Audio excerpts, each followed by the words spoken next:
Hello friends, a very warm welcome to my YouTube channel SSC exam hack. देखिए, आज इस video में हम डिस्कस करने वाले हैं कि जो एसएससी टायर 2 के बाद जो स्टूडेंट्स में जो नॉर्मलाइजेशन से रिलेटेड जो भी प्रॉब्लम्स अराइज हुई हैं और जिसकी वजह से इतने बड़े लेवल पे एक मास कैंपेन चालू किया जा रहा है, तो हमें देखिए उसे सपोर्ट करना है। और मुझे खुद लगता है कि उस कैंपेन की बहुत ज़रूरत है, क्योंकि देखिए जो 18 वाले स्टूडेंट्स हैं उनके साथ कुछ ना कुछ इनजस्टिस जरूर हुआ है। ठीक है। देखिए, उससे पहले मैं आपको ये कहना चाहूंगा कि मैंने अभी इससे पहले एक वीडियो डाली थी नॉर्मलाइजेशन के ऊपर कि कितने एक्सपेक्टेड मार्क्स हुए हैं, जिसमें मैंने आपको ये रेंज बताई थी। तो मैं सबसे पहले उस वीडियो के लिए सॉरी कहना चाहता हूँ, क्योंकि मैंने जितने स्टूडेंट से पता किया था उन्होंने मुझे वो रेंज बताई थी। और जब अभी जैसे जैसे सिचुएशन और क्लियर होती जा रही है तो पता लगा कि जो नॉर्मलाइजेशन हुई है उसकी रेंज अराउंड 80-85 तक पहुंची हुई है। तो उस वीडियो के लिए मैं सॉरी कहना चाहता हूँ। तो देखिए, इस वीडियो में अगर मैं डिस्कस करना चाहूँ तो देखिए, सबसे पहला मुझे ये लगता है कि इस पूरे जो भी एक क्योस वगैरह हो रहा है, इसका अगर हमें सॉल्यूशन चाहिए तो सबसे पहले एसएससी को अपने टायर 2 का जो मार्क्स है वो रिलीज करने चाहिए। क्योंकि जब एक बार अगर आपके टायर 2 के मार्क्स आ गए ना, तो हमें ग्राउंड रियलिटी पता लग जाएगी कि एक्चुअल में सिचुएशन कितनी खराब है और किस किस वजह से कितने कितने नंबरों में बच्चों के मार्क्स घटे हैं या बढ़े हैं। तो मुझे ऐसा लगता है कि हमें सबसे पहले फोकस ये करना चाहिए कि हमें एसएससी पे प्रेशराइज करना चाहिए कि आप जो टायर 2 के मार्क्स हैं वो इमीडिएट बेसिस पे रिलीज करें। देखिए, दूसरा जो अभी एक बहुत बड़ा टॉपिक चल रहा है स्टूडेंट्स के बीच में और बहुत सारे ग्रुप्स में मैंने देखा है कि ग्रुपिज्म हो रहा है, 15-16 वाले एक साथ, 18 वाले एक साथ।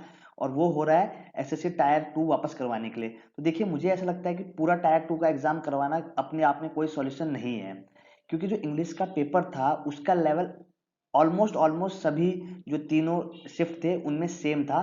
तो अगर आप पूरा एग्जाम करवाएंगे वापस से, तो एक तो टाइम की बर्बादी होगी और उसका कोई यूज नहीं है। इंग्लिश का पेपर तो खासकर मुझे लगता है नहीं होना चाहिए। तीसरा, अगर री एग्जाम होता है तो वो भी सिर्फ 18th वाला जो शिफ्ट है उसका करवाया जाए। उसका पेपर आप 15th और 16th के इक्विवेलेंट बना दीजिए, है ना।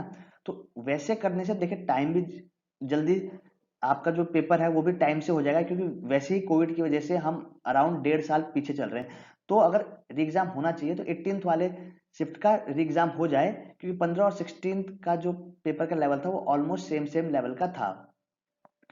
चौथा, देखिए जो भी अभी एक ट्विटर कैंपेन हो रहा है, मैं चाहता हूं कि हम सब लोग उसमें जुड़े।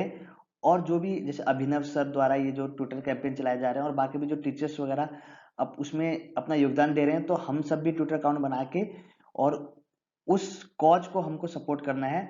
तभी मुझे लगता है कि ये जो इम्पार्शलिटी हो रही है और जो स्टूडेंट्स के ऊपर रिजल्ट आने के बाद जो एक मेंटल प्रेशर हो रहा है उसका कुछ सॉल्यूशन निकल पाएगा। क्योंकि अगर ये सिचुएशन इन केस मान लो आपने 19 का पेपर दिया भी नहीं है, फिर भी आपको इसको सपोर्ट करना चाहिए, क्योंकि क्या पता 2020 में जब आप पेपर देंगे तो ये सिचुएशन चेंज होनी चाहिए।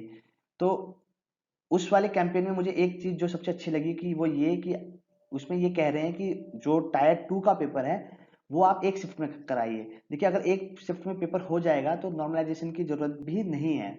तो हमें कोशिश करनी चाहिए कि हम इस बार जो ये कैंपेन है इसको बहुत बड़ा सक्सेस बनाएं।